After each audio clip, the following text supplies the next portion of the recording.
So, well, it's always such a pleasure to have you back, and we sense it. I sense it, and I hope that you do.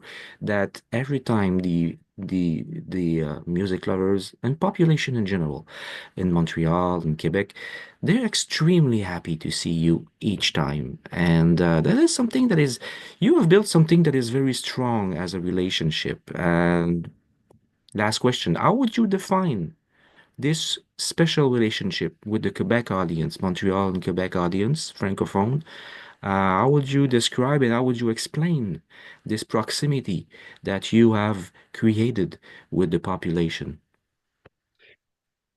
I would say without exaggeration, uh, discovering Quebec for me was life changing.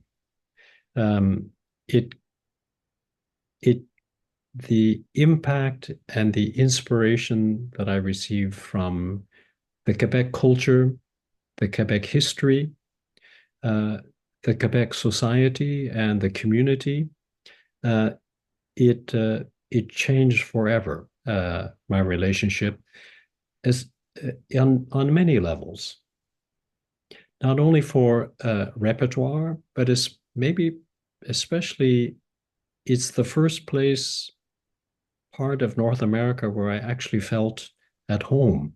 I'm a Californian, which is a special phenomenon. We're all a little bit special there out on the West Coast.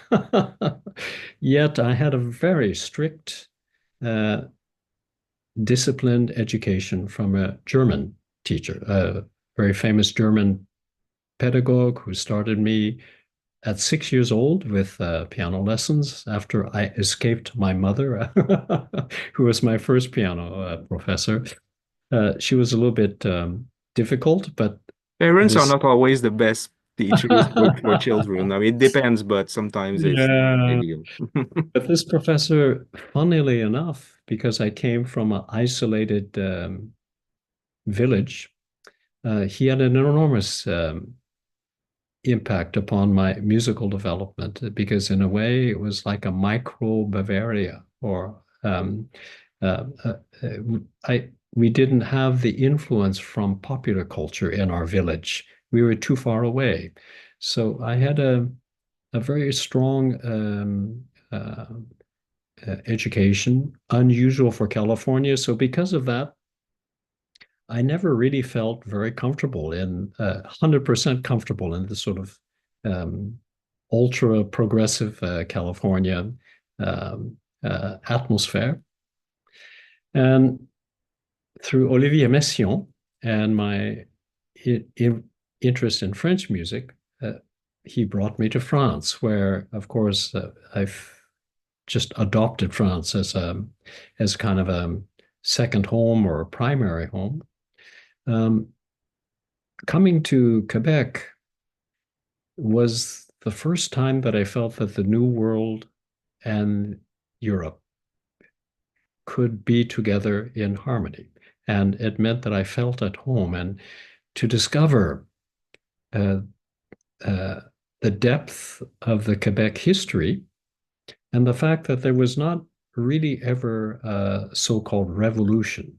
It was a very organic development, so that one doesn't feel conflict with French history, or it's not only French history. I mean, Ireland, Scotland, England, Belgium, uh, even Spain had very, very strong, Italy, very strong influences on the development of Quebec history. That the emerging culture, the ties to the church, the kind of social interaction that came from the early Quebec villages, all of this somehow felt so organic and alive to me that um, for me it was a celebration, that kind of it opened the doorway uh, to really discovering uh, um, one of the most important and rich parts of the new world, so to speak. The one place in the new world that I found where Europe was still completely harmonious.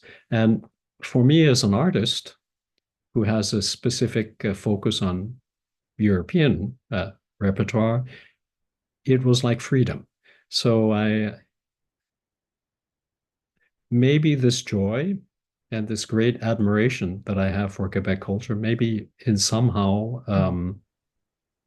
uh, it makes for a very special relationship with Quebec. And the work that we did in our time, and when I was with the OSM, it was meant to really celebrate how special that Quebec culture was, and to try to celebrate in a way that we help Quebec's identity go on into the 21st century as something unique and something to be, yeah, to rejoice, Mm. to share with the rest of the world. Uh, the public was wonderfully supportive of all these ideas and very open-minded. Uh, and I would say not only open-minded, but showed me a different way of how to laugh. Showed me a different Yeah, of course. showed me a different way of irony. Showed me a different way of culinary appreciation. Mm. Still to this day, some of uh, the Quebec cuisine, I cannot live without it. So, I mean, all of these Well, you, are shared. It's a part of a shared relationship, and I'm so happy every time when I can come back. it's appreciated and people feel it, this authenticity that you really, really, you're not just saying it and they feel it. Do you still have some pied à terre in Montreal or some place that you, Well, a um, house or apartment, something like that? unfortunately, not where my pied à terre in Montreal is. Every winter, I try to skate in the harbor. Yeah, That's all where right. uh, j'ai, I learned patinage in Okay, Montreal. I've okay. never done skating before, and I'm addicted to it. So in a way, Okay. my pied à terre is the ice rink, The ice and rink, right? Okay, so we can hope to see you next winter, somewhere on an ice rink. Kent Nagano, thank you so much. Oh, you've been so generous. It's more than half an hour that we've been talking. Very generous. So I will not abuse of your time. You certainly have many things to do. Thank you so much, and looking forward to hear that. Um, Very interesting light on Brahms next August 1st at Lanaudière, I repeat. And also, of course, the Debussy and the Passacaille of Webern with tied with all that. Thank you so much. And please, great you pleasure. will always be welcome And home. You're home when you come here. it feels like it Right. very much feels like home. Thank you so much.